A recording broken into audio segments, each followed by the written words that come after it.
things first. Getting settled here, getting set, ready to go on a Thursday morning. I'm Jenna Wolf. That's Chris Carter, the Hall of Famer. This is Nick Wright. Champion. Chris Carter, Hall of Famer. Big night for CC. And New York City basketball champion, C. Appreciate it. My young studs. Air five. Fam, got you, Jim. Apologies that I couldn't be there. But we had a dozen members of the staff there cheering you on at Barclays. Yeah, it was a lot of fun. Vegas had us at a 15-point favorite. We're so glad you didn't bet on us because that's what gave us that. Yeah, you guys ended up covering. Nice. Speaking of gambling. Speaking of gambling, I won some money from Nick Wright. It's not about the gambling. It's about taking money from Nick Wright. If Steph's watching, just so you know, I didn't do it, your Steph. lovely wife, Steph, has been gambling for 3 consecutive days. No, that's not true. And text me this morning, what are we betting on tonight? Not happening. Just let you know. What time it come, 2:30? About 2:48 a.m. Jenna Wolf already getting the itch. Where are the lines? There's no NBA games tonight. And what can I gamble on? What about baseball? How do I do it? So not in fact true. Anyway. I got the text right here. We've got a slate of wonderful NBA action to talk about. The postseason matchups are all set, and let's start with that. We bid a fond farewell to the 2017-2018 NBA regular season. Seedings are set. Matchups are made, and let the pundits do their thing now. Let's start in the West. No surprise, as the Rockets are the 1 seed and the reigning champs, the Warriors, they're the 2. Golden State limping into the playoffs, going 7-10 down the stretch without Steph Curry. Their matchup in the first round, the 7-seed Spurs, without Kawhi Leonard. All right, CC, let's kick the conversation off here. What do you think? Can the Spurs challenge the Warriors, given what we've seen of the Warriors down this last stretch here? Yeah, if it's the same Warriors team we've seen the last 15 games, they would challenge them. But I don't think that this will be the same team. I think that the one thing that you will see is they will be drastically better defensively. Like, if last night, if you're a fan of the NBA, you should have watched the Denver play against Minnesota. If you want to get a snapshot of what's getting ready to happen this weekend, that's the kind of basketball you're getting ready to see. It's almost like a throwback to the 1990s, early 2000s as far as the physicality. Like, things are going to pick up. The pace of the game will pick up from a defensive intensity standpoint. Now, the pace of play, as far as scoring buckets, because, things will be more contested. I believe Golden State will be one of the leaders. They have been more successful than any NBA team. They did not forget how to win. They got a little lackadaisical at the end of the season because of trying to rest. Also, the double injury of Steph Curry. Yes, they couldn't get the number 1 seed, but I expect to see a better Golden State team in round 1 than we saw the last month of the season. I'd like to congratulate the Golden State Warriors on advancing to round 2 of these NBA playoffs because I said a few weeks ago, I don't care if Steph's there for round 1. A team with KD, Clay, and Draymond is not losing in round 1. And then we saw this team look shaky for a couple weeks, and I start looking at the bracket. I'm like, oh, man, if they get Minnesota with Jimmy Butler coming back, Karl Anthony Towns is a tough enough matchup to where the Warriors can't necessarily play that small ball they like to do. Minnesota could give them trouble. How about Utah? One of the 4 hottest teams in basketball the last 35 games, with probably Defensive Player of the Year Rudy Gobert, with Donovan Mitchell as a wing. Like, they could maybe push them a little bit. OKC, when you don't have Steph out there and just Russ running on hatred and energy, like, could they present them some trouble? Maybe.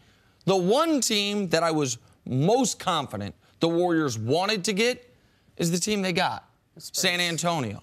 Like, the only matchup edge the Spurs have is the coaching edge, if you ask me. Like, that's the only one. I would say another struggle is going to be inside. They're going to have to deal with the height. Gasol, like LaMarcus Aldridge, they're going to have to deal. Can San Antonio dominate the boards? Because if they're able to dominate the boards, they're able to slow them down from getting out into transition, which that's what Golden State wants to do.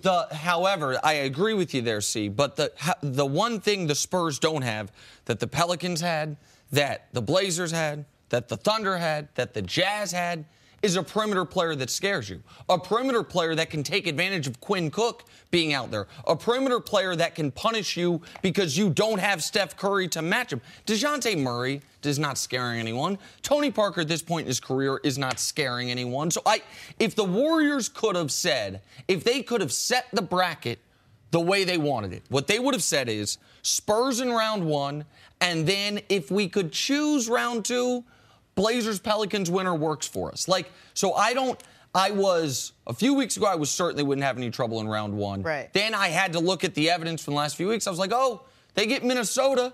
Maybe there could be some problems. I don't see any way the San Antonio Spurs do more than win one basketball game in this series. Not without Kawhi, and we know Kawhi's not coming back. Okay, well, one of the players that we are going to all be focused on is the guy over your shoulder, CC, and that's Kevin Durant, who was shaky at best coming down the stretch, where a lot of people said, well, when Steph's out, you look to KD as your leader, and he'll step up, and he'll sort of guide this team and motivate and put the points up and keep them in it. He hasn't done that. How much now does KD have to prove heading into this first round against the Spurs? Well, you're in the playoffs now. You're talking about this is where legacies are made, not in the last 12 games. To think Kevin Durant didn't, or he played bad down the stretch, it wasn't that he played bad. It's just he wasn't the type of leader that people wanted. People thought the offense was going to run through him. But you can't change the system in Golden State. That's not his fault. Kevin Durant is the second best player in the world. That's what you'll see in the playoffs. You talking about matchups? Who do they have going to be able to take him out of his game? Right. No one. All right, he is one of the most prolific scorers that we have ever seen. You talk about Kevin Durant, what did he say about LeBron? LeBron likes to work on his body. I like working on my shot. Kevin Durant, him and James Harden will probably be the most offensively in the first round of the playoffs. Those are the guys that present the most matchups against you. Like, I guarantee you, Kevin Durant will take the initiative to the offense. He knows what's at stake. So, and Kawhi not being there, like, they don't have the answer for KD. I expect KD to be, until Steph comes back, to take on, because you've had time to look at it, you've had time to think about it, and you're playing for everything. You can get eliminated. So I don't believe that's going to be a problem. And I believe that Steve Kerr will come up with an offensive system that will get KD involved, and they will try to get in transition. That starts in the postseason? He'll just come up? Why hasn't he come up with it in the last couple weeks? I think that in the postseason, you are going to scheme series by series. So you're going to have, I don't want to say a totally different system, but a different outlook against the Spurs in round one. You have different goals. Right, and different ways to attack, because you're playing the same team every other day, essentially, for 2 weeks. So that's and why, all they've told us all year is it's the playoffs. We can't. And the switch is flipped for game one. It just flips. It's going like to that? have to for them. Jenna, they have dominated pro basketball. Outside of Draymond Green getting suspended a couple years ago, they would be going for number 4. Okay? Not number 1, not number 2. I know. I'm just telling you what I see and what I've seen in the last couple weeks without their guy in the lineup. Listen, I could have bought into it with maybe a different matchup. With Minnesota, by the way, I talked about the bracket breaking well for Golden State. Houston's going to have to go through their toughest possible matchups. They're going to have to go through Minnesota, which is as good of an 8 seed because they're not a real 8 seed. They're an 8 seed because the best player on their team missed a month and a half, and then either OKC or Utah. But to answer your question about Durant, listen, this would be total disaster if Golden State does not get out of the first round, not only for the team, but particularly for him. It will, I don't want to say it would erase what he gained with that Finals MVP, but it would make people look at him in a different light. I don't think that's possible for them.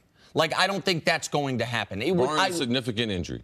Yes, of course. Yeah. Thank you for saying that. I appreciate that. Barring KD all of a sudden having to miss 3 games because he gets cracked ribs again, or Draymond something happened to him, or Clay something happening to him. Assuming they are as healthy in the playoffs as they are as we sit here this moment, I don't think the Spurs can beat them. And if they did beat them, then all of a sudden Kevin Durant's going to face a whirlwind, the likes of which he never has. Yes, we have seen also teams struggle coming down the stretch. With the NBA season, number one, the NBA season is too long, all right? So what Golden State did, we've never seen a team like them, but we have seen teams that have been successful that they didn't care about the games in April, at the end of March, because they didn't really matter that much because they have such winning pedigrees and they're so much more talented than the other teams that they can turn it on. So it's not foreign to us that Golden State would turn it on.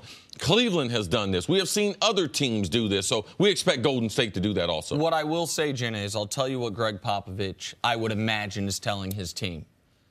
Win game 1 and see what happens. Win game 1, steal home court, put the pressure on Golden State, have Golden State feeling like we're in a must-win game all of a sudden in game 2. Like, win game 1 and see what happens. Now, I don't think they have enough talent. I don't think their backcourt's good enough. I don't think they have enough depth on the roster. Like, I just don't think they can do that. But Pop is saying win game 1 like we could have in the Western Conference Finals last year and see what happens. That's the message he's given his team. Is the NBA postseason like Christmas for you? I've never seen you this excited at 6:30 I've never done a show like this I'm so excited. I see it. It's bubbling over. So CC, we're just going to have to keep him. Oh, well, this is C's time, too. I'm so excited. I know, but... Hey, coming up, could the Patriots be looking to draft for Tom Brady's replacement? Do a little basketball, do a little football. The answer next on First Things First. Hey, new topic now. There are 2 kinds of Patriots fans out there watching our show right now in the world. Those that think the team needs a backup plan for Tom Brady and those who think he'll play forever, so don't worry about drafting another quarterback anytime soon. It seems as though the Patriots themselves may be the former. They're reportedly the team most interested in Lamar Jackson. That could work if the former Heisman winner is still sitting near the bottom of the first round. Pats pick at 23 and 31. It could all line up for them if that's what they want. CC, would Lamar Jackson be a good fit with New England? I mean, I don't see it.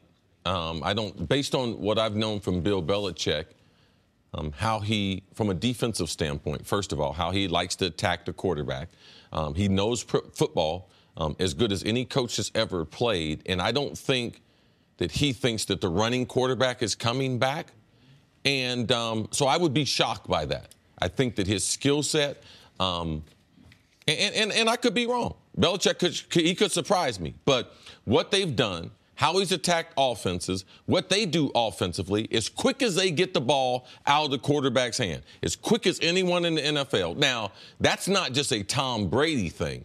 That's how they run. When Tom hadn't been in there, they still ran the same system with the same types of reads. So it would be interesting if they took him to see his overall development under one of the greatest football minds ever. But I don't see. I feel like he's a better fit in New Orleans. They have Tom Savage there backing up Drew Brees. I don't believe that they're looking at him to be the starter, so they feel like they don't have their quarterback of the future in place. New England, I believe they will get their quarterback of the future in this year's draft. I don't think it's going to be Lamar Jackson. Just everything I know about Belichick and how he does things, I just believe he would target, and he's never drafted a quarterback in the first round. Never. I just believe that he would target another type of quarterback to fit into his system. Well, and you mentioned New Orleans as far as maybe best case for Lamar. I'm going to throw another team out that might not be best case for Lamar, but best case for the team that's to the back end of the first round in Jacksonville. A Jacksonville team that they're in bed with Blake Bortles, but they don't necessarily want to be there. Like it's a relationship out of convenience, if nothing else. And so there are other places that I think make more sense. Right. The one problem with Jacksonville, when you have someone who has not established himself as far as a top 16 quarterback, you put immediate pressure if you draft a first-rounder like Lamar Jackson. And also, you put in a lot of doubt in Blake Bortles' head because you could also platoon those quarterbacks. Right. Blake Bortles doesn't want to do that. You know, you could have Lamar Jackson run first or second down, do some wildcat stuff. So, and for a team that right now thinks they're on the precipice, using a pick on a player. They think they're as good as New England. Oh, they think they're as good as Pittsburgh. That's a fair point. That's probably maybe the Jacksonville thing makes more sense if they weren't quite as good as they were last year. If they weren't, and if they didn't if they were more in the developmental stage compared to right now. Right. We think we can go make the Super Bowl. It's a great point. So here's the thing with New England and Lamar Jackson. I am one of the knocks on Lamar Jackson has been people don't think he's that bright. I don't know Lamar. I have no reason to say that's true. But what I think sometimes happens is people confuse eloquence and intelligence. I can tell you there is that. There is that where if someone doesn't have great diction, or if someone doesn't speak the King's English, as Chris would put it, you think their mind isn't that sharp. Lamar certainly is not the most eloquent of the quarterbacks, right? I don't know that means he's not the most intelligent of the quarterbacks. Why am I bringing that up here? Because it seems like so much of New England's offense is about communication, checking at the line of scrimmage, so many things that if you are not the most eloquent of players, even if your mind can process all of it, I think that is a bigger bridge to a bigger gulf than for most players. Nick, I'll give you an example. Randy Moss. And I'm going to tell you, as a football player and knowing X and O's, he is a football savant. He grew up in West Virginia. I grew up in Ohio. I have a little twang, a little on my diction. I've been fortunate that I've been able to get a lot of help, so it's not as pronounced. But growing up in different parts of the country, you can develop how you speak, and it could hinder your ability to be able to communicate. So Randy Moss, to me, is one of the best examples. Like, I didn't know Randy. I saw all the interviews of Randy, and then when I got with him, I was like, my goodness. I mean, he was a sponge for football, and the things that he knew, like, I would call him like a football genius. People, when I first said that, they were like, wow, I questioned it. That's why I knew he was going to be a great fit in New England, because I knew how much he knew compared to how much he could communicate. Right. So when you say then now, I mean, he's gone on. Right. To clean all that up. Yes. I don't even know if clean up's the right word, but right. to get work. He's done a lot of work on it. Right. And so Randy's a guy that I think if people just heard him talk coming out of Marshall, they'd think unfairly that he wasn't that bright.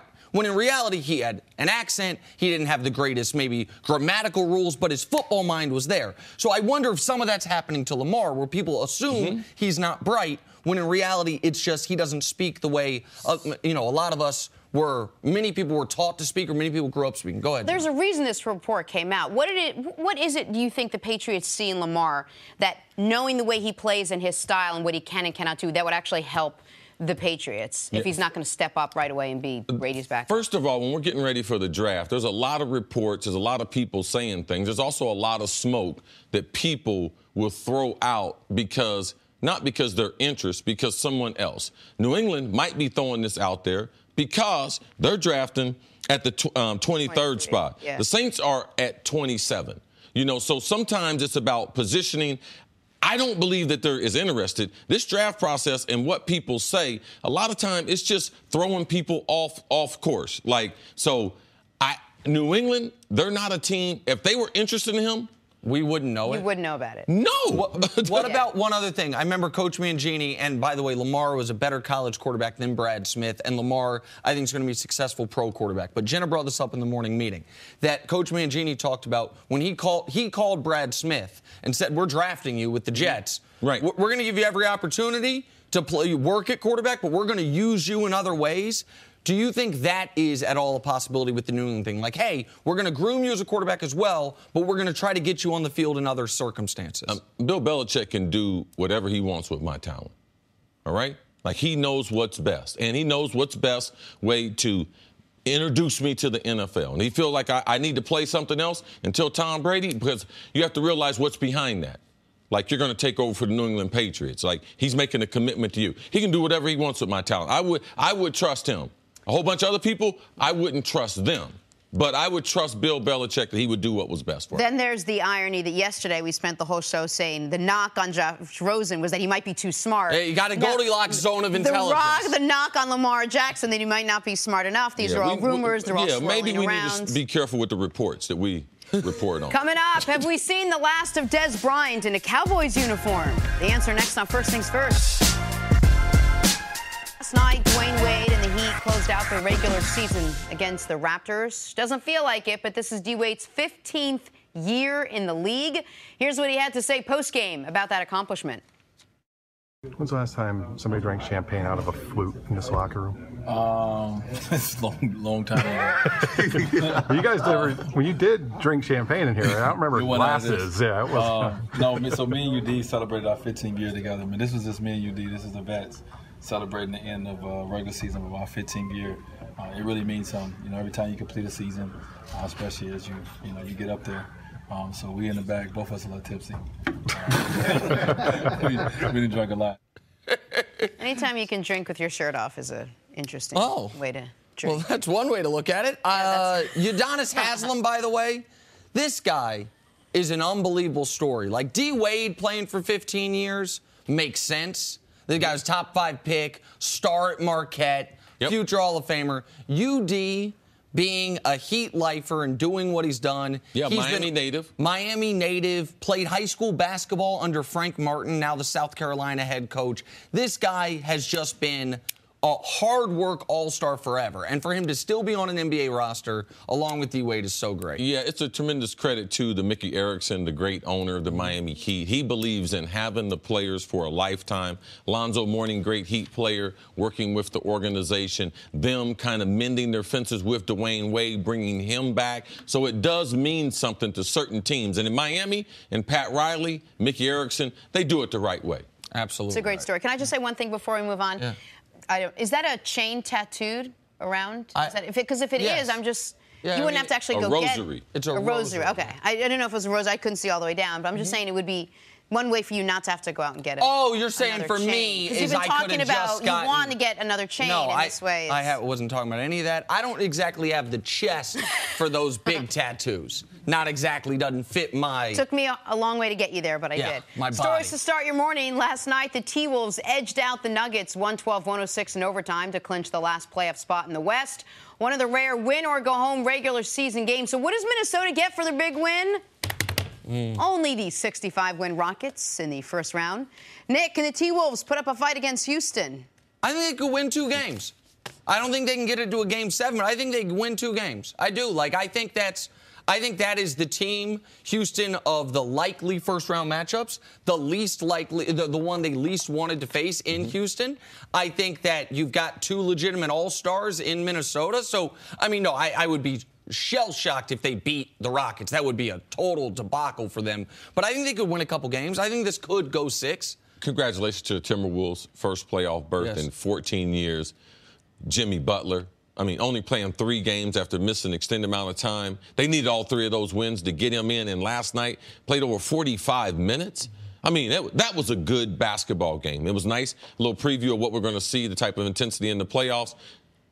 Timberwolves' defense got to get better. If not, I'm looking at 4-1. But their defense, bro.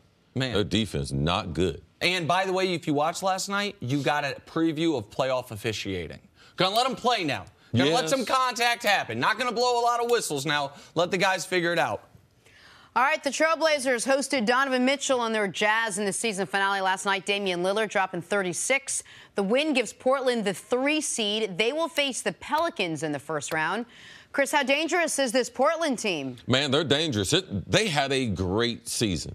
With Damian Lillard leading them, C.J. McCollum also, that double, that 1 and 2, where you can play one at the point guard, play the other one at the 2, and the way they run their offense. I like watching Portland play. I believe this is going to be a good series. And also, this lets you know the depth of what we have in the West. We talked about the last highlight with Minnesota being the 8th seed, Portland having a spectacular season. No one would have thought they would have been the 3 seed. So I look for them to advance. Man, this is a dangerous team. I wouldn't want to play Portland. Well, listen, I think the Pelicans are a tough matchup for them. I mentioned that earlier, but I still would favor the Blazers in that series. They then are going to play the Warriors in round 2. I think the Warriors are a terrible matchup for them. However, if you're the Blazers, what you're thinking is this. If Steph is not 100%, and he's going to have to chase around, can't hide him against the Blazers now. There's 2 all-star guards or 2 all-star caliber guards. Yes. So if Steph's knee isn't 100%, he's going to have to either guard Lillard or McCollum. No, you know who he's going to guard. Well, he's going to guard McCollum. Yes. I understand that. But still, that ain't great. So, if you're Portland, what you're thinking is if we can get past the Pelicans, a lot of our chances of being dangerous have to do with the health of Steph Curry's knee. Because if Steph is close to or at 100%, the Blazers, I don't think they can put up much resistance against Golden State. All right, the Knicks fired their head coach last night. That's what happens when you go 60-104 in the last 2 seasons. That's the 6th worst record in the NBA over that span. So the Jeff Hornacek era is over in New York. CC, what do you make of this move by New York? I'm not surprised at all. I went to a bunch of Knicks games this year, and you knew that gradually that they were trying to change. They have to make some changes with Porzingis. What is he going to do? Are they going to be able to keep him here? Coming off of a knee injury, they love him, want to build a team around him. Scott Perry, the new general manager, he comes over. He's got to be able to make a move. I mean, that's not his coach. He should have the right to go out and be able to get his coach. I like the fact that they did it immediately. So now if there's someone out there that they like, they can immediately get on top of it. I need the Knicks to be good. I'm here in New York. That's the team I go to watch all the time. Listen, the name people are going to talk about is Fizdale. He's on the market as a possible fit in New York. I'm going to throw a name out there that's not on the market, a guy who might have run his course in Los Angeles. What about Doc Rivers? If Doc Rivers, who didn't want to do a rebuild in Boston, left there to go to L.A., now L.A. is in a rebuild. Boston, obviously, back near the top of the league. If he is okay with dealing with this version of the Knicks, building around Kristaps, that's a name I would just keep that in mind. He had some of his power stripped away this offseason. See what Los Angeles and Steve Ballmer wants to do. If not that, I think David Fizdale is the most likely option to be the next head coach of the New York Knicks. I think I'm going to call my source. I think I might be able to get some intel on this. I would imagine so. You know, he not up yet. On to one of the feel-good stories of the night. Markelle Fultz, the #1 pick of the 2017 draft. Remember, he missed 68 games with that shoulder injury. Well, last night, he became the youngest player in NBA history at 19 years old, 317 days, to record a triple-double. Good for him. Sixers will face the Heat in the first round. Nick, with a healthy Fultz and Embiid, how far can this Sixers team go in the playoffs? Man, they can be in the Final Four now. They can be in the Eastern Conference Finals. And they can, by the way, put a scare into Cleveland.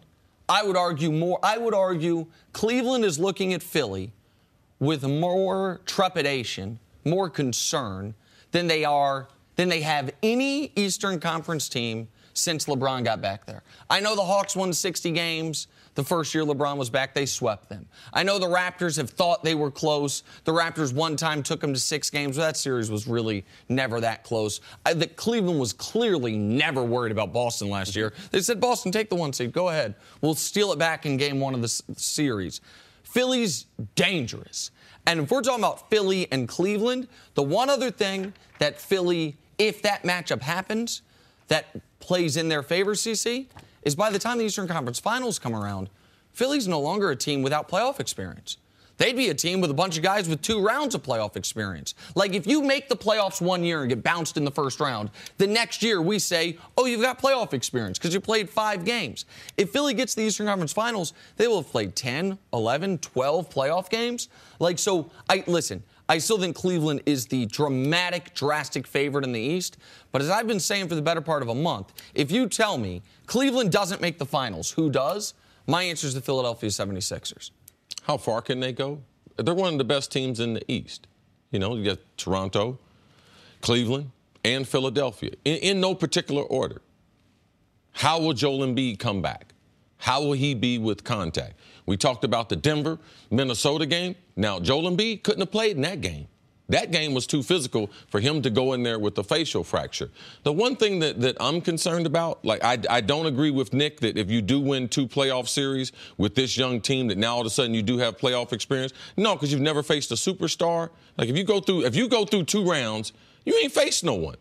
So, yeah, you do have some experience, but to say that it's removed, that, oh, now you have experience, no, I don't go there. Had they ever been pushed, where they were down in a series, where they lost at home. Right. There's a number of other factors that really give you playoff experience, and you don't know what you don't know. And I just believe having a young team, they're going to be listening to us, listening to other people talk about the playoffs. It's hard to stay in this moment and concentrate game to game when you've never been able to do it. So I'm concerned that all the praise that people are giving Philadelphia, that as a young team, I don't know how you don't block that out.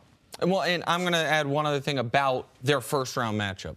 I got a text from an NBA guy that I have a ton of respect for in the middle of the night, basically once these matchups came out, and it said, I got Miami over Philly in the first round. And I thought about that. And here's the thing. We know Embiid's not playing game 1.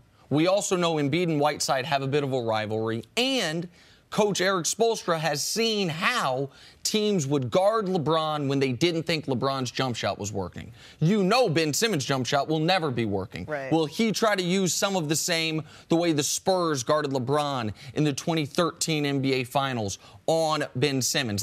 I don't think Miami... How'd that work out for the Spurs? Well, for the first 5 games, it worked well. Then LeBron's jump shot came around. Yeah. But the thing is, with Simmons, you don't have to worry about the jump shot. Yeah, I just wanted people to know. Right, of course. It ended up not being successful for them. But quickly, and then we're going to move on. You said that the Cavs are drastic favorites over anyone else. You don't think the Sixers are right up there? You think it's that big of a discrepancy, CC? I just believe it's a play on words. I don't have a word that they're all bunched up. He doesn't think they're drastic favorites, to answer your question. Like, you don't think, you think Toronto, I just much rather not say that because the teams are very, very close, and we've never seen Philly in the playoffs. So who knows? What do we know?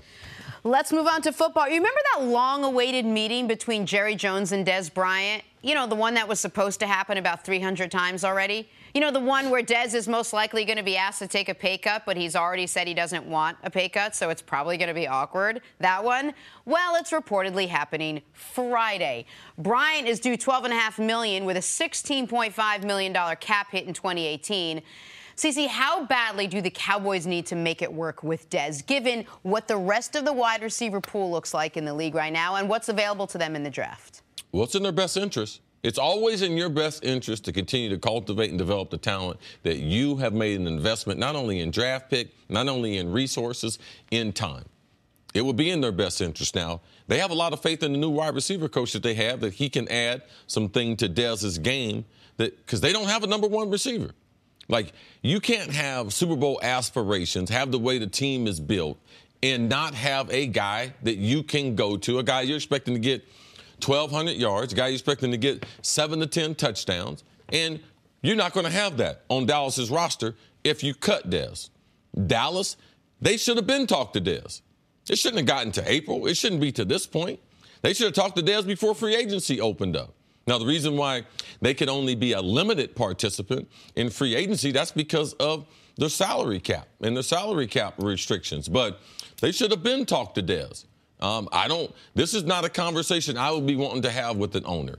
You know, where people have talked about it in the media, oh, he needs to take a pay reduction, and it's going back and forth, back and forth. Typically, these meetings don't go well for the player. I want to ask you a hypothetical question, so please indulge me on this, because I want to know what you think would happen in this scenario. Jerry meets with Dez and Dez's agent. They talk about that pay cut. They talk about what you've talked about. Hey, you can get the money back with incentives. Like, here's what we're going to do. Because Dez is a $16.5 million cap figure this year. $12.5 million in salary, a $16.5 million cap figure. And if Dez and his agent flatly say, no, not a dollar less, I am playing only under this contract, your only other option is to cut me. That is it. If they will not give an inch, what would you do if you were the Dallas Cowboys?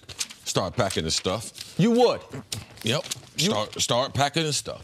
So you would? You'd be willing to cut Dez? Okay. That's what I'm asking. You'd be willing. Why am I having a conversation? Like, you can't put a gun to a guy's head unless you're willing to do something with it. Yes. Like, why are we having the conversation? I haven't seen the owner, Jerry Jones. If Jerry Jones decides he's going to have a conversation with you about money, Jerry Jones is going to win that conversation. He's going to win that. And you talk about what leverage does Dallas have. What leverage does Dez have?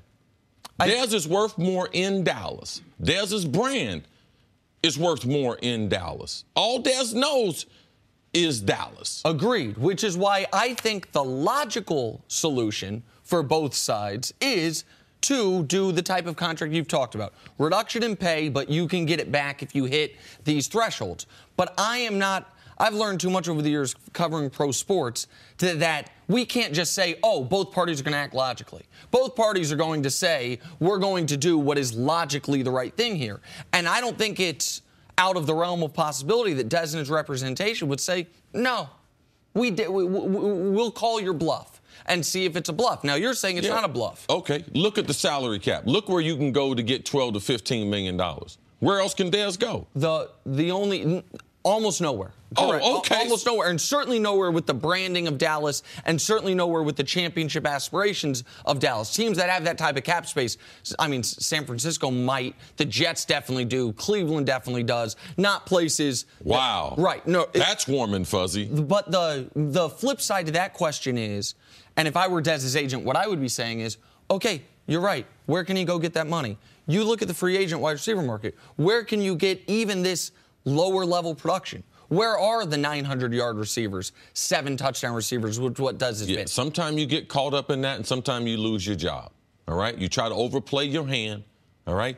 Jerry Jones has all the cards. To trying to think that Dez has some type of leverage after Oh, not a 1,000-yard season this year. Oh, not a 1,000-yard season 2 years. Oh, not 1,000 yards in 3 years? Like, come on, man, let's get real. Let's get real. You're not worth $16 million. Let's come to an understanding. I love the Cowboys. Dez is better off served in Dallas. I believe he can get back to 1,000 yards in Dallas.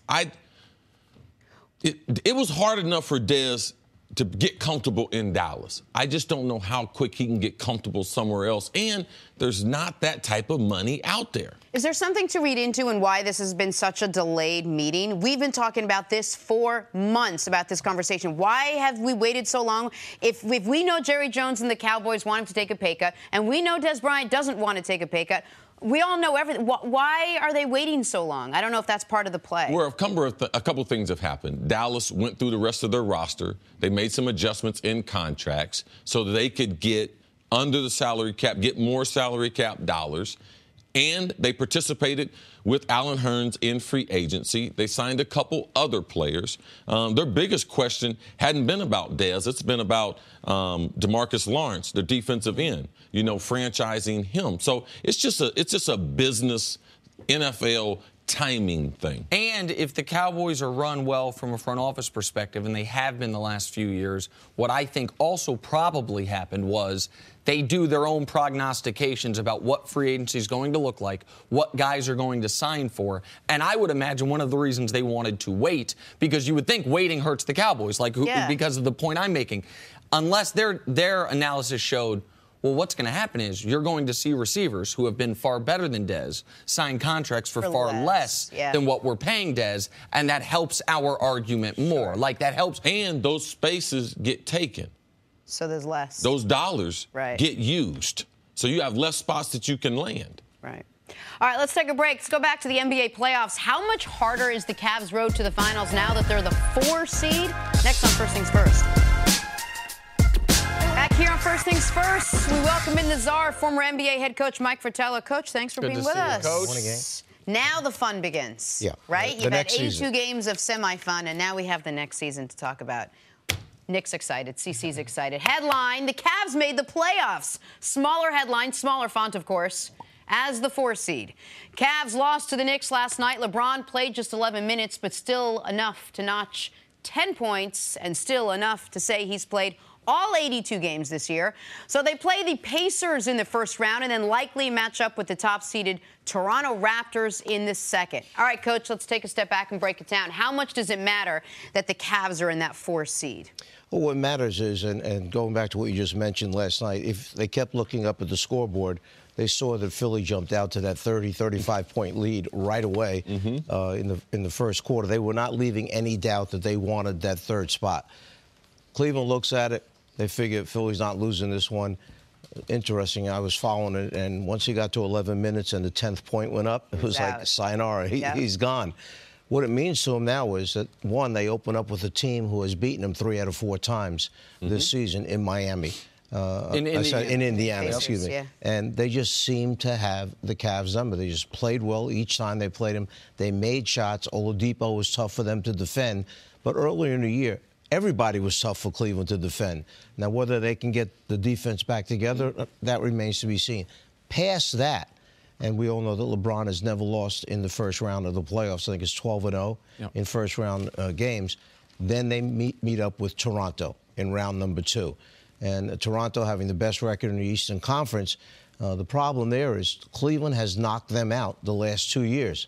So Toronto's carrying the chip on their shoulder of, we can't beat these guys to move on to the finals. So we'll see. And Cleveland's beat them in really emotionally devastating fashion. If you remember, it was against Toronto in Game 1 of the series that Cleveland was throwing alley-oops off the backboard. First quarter of Game 1. There was no concern. They've never had concern with Toronto. When the one year that Toronto won a couple games, when they didn't get swept 2 years ago, LeBron was asked after Game 4, going into Game 5, how much adversity is this? 2-2 to make it to the NBA Finals. And LeBron said, one of the more low-key, arrogant things he's ever said, I've faced a lot of adversity in my career. Yeah. This ain't it. They've never shown any type of concern towards Toronto. Indiana, though, is interesting because where have the Cavs been terrible from Game 1 to Game 82? Backcourt production. Where's Indiana at its best? Victor Oladipo, the most improved player in the league this year, a fringe all-NBA guy. Additionally, we know the Cavs have said they are going to go with a LeBron, Kevin Love, Jeff Green front line. Man, people are going to get to know Miles Turner in these NBA playoffs. Miles Turner's a good player, and he's a legitimate low-post threat, even if that's not how they run their offense. If you've got Jeff Green on him, they will all of a sudden say, you know what, we can take advantage of that matchup. I don't think Cleveland will have a ton of trouble with Indiana, but I don't think it's the best matchup for them. And you mentioned it. They did beat them 3 out of 4 times. I think it's a great matchup for Cleveland from this standpoint. When will they get their lineup back together? Like they still have not played a game with all the players with all the trades and everything, one game. Coach, I know you would like this, traveling from Cleveland to Indianapolis. Like, teams not going to get travel. If they can make short work of them, then they can get some rest before they would face Toronto. Now, I would love to face Toronto in the second round. I would love to be able to knock them out. Like, if I have that type of confidence, no need to wait for the finals. I'd be getting ready for Philadelphia. So I think there are some benefits with them being the number 4 seed. But, Nick, you're a historian. LeBron hadn't done anything from less than 1 or 2 seed. So that's something to watch. There's a reason why Cleveland is the number 4 seed, and that's because they were inconsistent and they played a lot of bad basketball and some bad defense. So does that defense creep into the postseason? Cleveland had seasons within the big season this year. The beginning of the season after the trade took place, then they still are waiting for their main piece, which was Isaiah Thomas, which never appeared for 37 games. Then Then never appeared when he started playing either. Well, then when he did play, it was more of a disaster than it was at the time that he came back. And after 6 go out and 4 new ones come in, now they're trying to put this whole thing back together. And then the injuries. Tristan Thompson goes back out. Kevin Love breaks his hands. George Hill sprains his ankle. One after another kept dropping. LeBron James is looking around. He's the one guy that just remained consistent throughout the whole thing. He was a triple-double every night and carried this team really to the 4th position with home court. They very easily could have slid back to 5, 6, or 7 as they were playing at that time. Given everything you just said and the way you spelled out the entire season, is it possible that even without a starting roster, a final roster that you're going to see in the playoffs, they may be playing their best basketball right now heading into the postseason? I don't know if Tyronn Lue knows who his rotation is going to be as of today. This first round could be their practices because the guys that have been out, he's been starting different lineups the last 5 or 6 games of the regular season.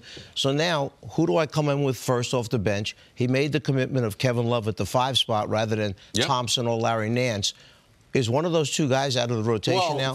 Listen, this is something, and you and I was talking about this, saw this up close and personal, Game 81.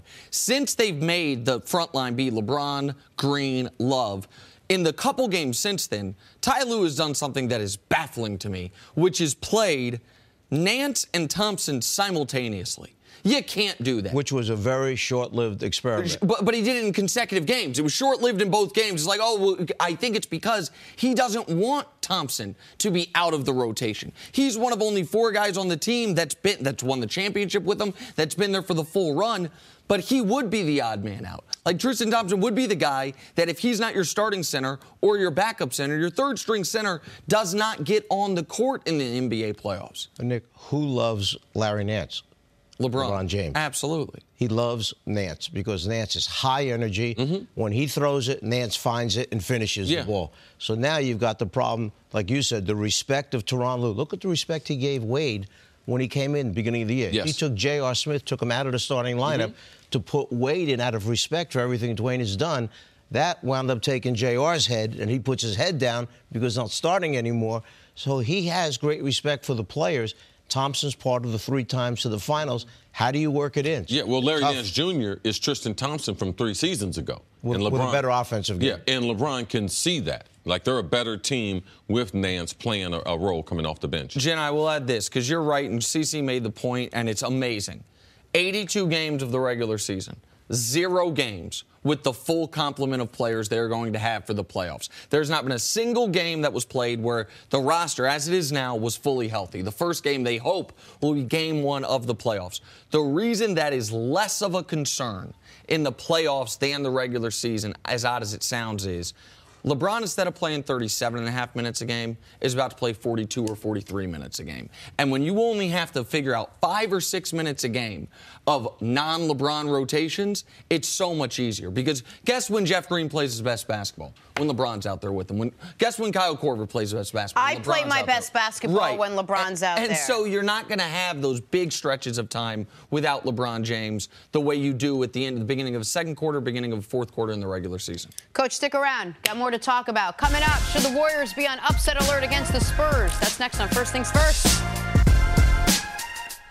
Back here, First Things First with Mike Fratello. The NBA regular season is over, and the playoff picture is set. No surprise in the West, as the Rockets are the 1 seed and the reigning champs. The Warriors are the 2. Golden State just limped into the playoffs, going 7-10 down the stretch, missing their leader in Steph Curry. Their matchup in the first round, the 7-seed Spurs, missing their leader, Kawhi Leonard, who's played just 9 games this season. Coach, can the Spurs challenge the Warriors in the first round?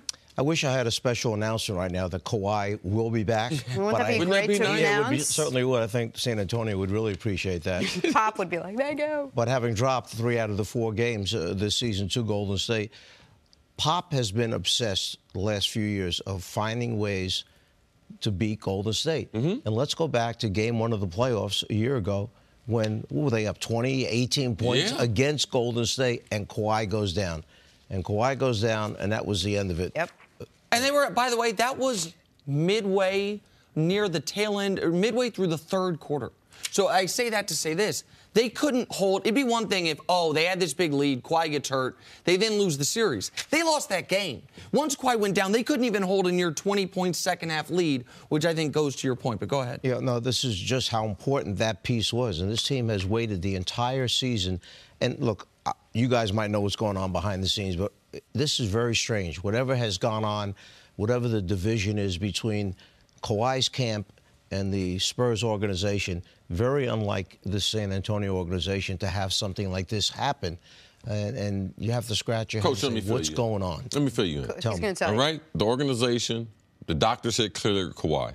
Kawhi went back out there. He felt discomfort when he was playing. He's like, I'm not 100%. I can't play. They kept telling him that you are 100%. He decided, said, no, I'm not. And I'm going to go get a second opinion. So in doing that and trying to get comfortable, he could never get where he thought he could play 100%. He felt like they weren't listening to him and didn't believe him. Like he had some other motive. And there's people around Kawhi's camp that felt like San Antonio's streak of making it to the playoffs was more important than Kawhi's health. So that's also behind the scenes what they've been battling. Yeah, and one of the things we should mention about that situation that took place, they were never informed, San Antonio, the front office, that he was going on his own with his camp for this second opinion in New York City. So all of a sudden, word gets back, and somebody goes up to the head coach and says, I saw Kawhi. Oh, really? Where? In New York City at the clinic. Yeah. And I was like, City MD. Oh, okay. Like, wouldn't you tell the team that's paying you X number of dollars and wanting to give you X number more when your contract right, because you could still accomplish that. Just you could still get the second opinion. I'd like to get a second. You're entitled to. The disconnect between Kawhi and the Spurs will be the biggest storyline this offseason that isn't where LeBron James is going to go play basketball. It will be the clear-cut second biggest story of the offseason. But there was a lot of speculation. Will Kawhi come back? Is he coming back? He ain't coming back. So the Spurs are going to be playing Golden State. What's up, Steve? I told you he wasn't coming back. Okay, yeah, a while ago you did. That is correct. We were the Spurs seemed to think he might be coming back on a certain date. I remember a Thursday a few weeks ago. October something. Remember that? We all waited. But it never came. So here's what we know. The Warriors have played the Spurs 4 times this year. Spurs won once. The one they won, Steph didn't play, Clay didn't play, KD didn't play. So throw that game out. I'm looking at the 8 teams that made the Western Conference playoffs, Coach. If the Warriors could have picked any one as their first-round matchup, I believe they would have picked San Antonio. All of a sudden, the Warriors not being the 1 seed, is actually working for them in the first round. Because Minnesota, you can squint hard enough and say, oh, no Steph, Jimmy Butler back, Karl Anthony Towns. Like, that could be a tough matchup for them. They are delighted right now. Now, they might feel differently in the Western Conference Finals when they don't have home court. But they are delighted right now they're the 2 seed. They got, of all the teams they could have gotten, except for Denver, who didn't even make it, the team they most wanted to get in the first round. Like, this was what happened last night worked out beautifully for Golden State. Yeah, San Antonio's a team, the last 10 games, they're 5-5. Jenny, you talk about Golden State struggling coming in. Golden State didn't have anything to play for. They had no need to strive to close it out really strong. They were 4-6 in their last game. So I don't look for this to be a tough matchup. You mentioned Popovich. One of the things right now that he would love to do would be able to solve the puzzle of the Golden State and what they do with their offense. He never thought that he'd be solving that equation without Kawhi Leonard. So without that two-way player, the best two-way player in the world, like, they don't have a chance in this series. I think San Antonio knows it. They have, in boxing, a puncher's chance, and that's because they have Pop. All right? And that's the only reason. I don't know how much Pau Gasol has left in him right now to be productive at this level in the playoffs. But if you think back when they put this puzzle together in San Antonio, Cousins, DeMarcus Cousins, Anthony Davis, it was LaMarcus Aldridge and Pau Gasol. Could you play big, 2 big guys, and be successful? And I think that's how they looked at it initially when they put it together. And then they saw that Pau maybe couldn't do it every night at the same level he had done it. So Pau was asked to go to the bench and come off the bench. But for them to beat Golden State, they have to make every shot. Danny Green has to make shots, okay? Patty Mills has to make shots. Bertans, if he comes to the game, has to make shots. And then Tony Parker has to give him minutes. All those guys have to play at the top of their game. But as you mentioned, for Golden State, they get to rest the guy that is the key to their success, and that's Curry. Right. He can take a little bit longer to come back now because of the matchup. Go ahead, Jenna. I was going to say, nobody more disappointed that Kawhi Leonard's not playing than Pop, because this would have been the one opportunity you have to really have an advantage here. Well, and keep in mind, series. Golden State and the Spurs never played each other this whole run. This was a Spurs era in the West that laid way to the Golden State era in the West. Golden State took that from them without ever beating them in a series. Because the first 2 years in the playoffs, they didn't play the San Antonio Spurs. The Spurs got knocked out by the Clippers, got knocked out by Oklahoma City. So Golden State never had to take the Spurs off the corner. Last year in the Western Conference Finals, we thought, we're going to get to see it. The team that went to back-to-back finals 2 years prior and 3 years prior against the team that had gone to back-to-back finals the last years in Golden State. And we thought we were going to get an epic series. Then Kawhi gets hurt. And even though it's a different injury, everything's been different since then. Multiple injuries since then, and now we're not going to get to see it, theoretically, as long as Kawhi's a Spur. Like, this could be Kawhi's last season as a Spur without ever getting to see the Warriors and the Spurs at full strength go up against each other. Quickly, before we move on, is this the series you're most looking forward to seeing in the West? Is there another one you have your eye on? Well, I'll tell you what, I think an upset could happen very easy is that New Orleans-Portland series. New Orleans they're a tough out right now. Yes. Alvin Gentry's done a tremendous job. Rondo, he's a championship guy. Okay? Yes. He's been there. He understands. He has really asserted himself and trying to be a leader for this team. And Anthony Davis is playing out of his head. The series that, besides that upset one, Oklahoma City and Utah, that could be something else. That's a coin flip to me. Yeah, it really is. A lot of fun to look forward to there. Coach, thanks for hanging out with us today. Appreciate the Thank insight. Hey, coming up, why is Russell Westbrook getting criticized after averaging a triple-double again? That's next on First Things First. Hey, Nick, how long has the NBA been around? 72 years? That is correct. Fair to say it's hard to become the first to do something in a sport that's been around that many years? That'd be fair. Fair to say that if you did, it would be a big deal? Absolutely. Then explain this to me. How is it that Russ Westbrook, becoming just the second player ever to average a triple-double for a season last season, and then last night, after another incredible season, becoming the first player in the history of the NBA to do it twice, hasn't been a bigger story? Maybe because some say he's been padding stats. Here's Russ addressing the haters before last night's game. A lot of people make jokes about, whatever stat padding or going to get rebounds. If people could get 20 rebounds every night, they would. If people could get 15 rebounds, they would. The people that's talking or saying whatever they need to say, they should try and do it and see how hard it is. Since everybody's so, everybody wants to be talking, and you know, I'm tired of hearing the same old rebound this, stealing rebound, all this shit. I take pride in what I do. Come out and playing, and I get the ball faster than somebody else get to it. That's just what it is. If you don't want it, I'm gonna get it. Simple as that. Okay, well, at least he's not upset about it. So Tell him, Russ. Good. That's good. Nick, stat padding aside, how impressive is this? Back-to-back triple doubles. Listen. Last night was an odd game. Last night, Russ was not playing his typical game. Last night, they were playing the Grizzlies. He was out there to make sure he got the 16 rebounds he needed. But that's fine. They still won the game. Is it different than LeBron being out there making sure he got his 10 points in 10 it's not. minutes? You know what? Or That is a great and fair point. LeBron played last night for one reason.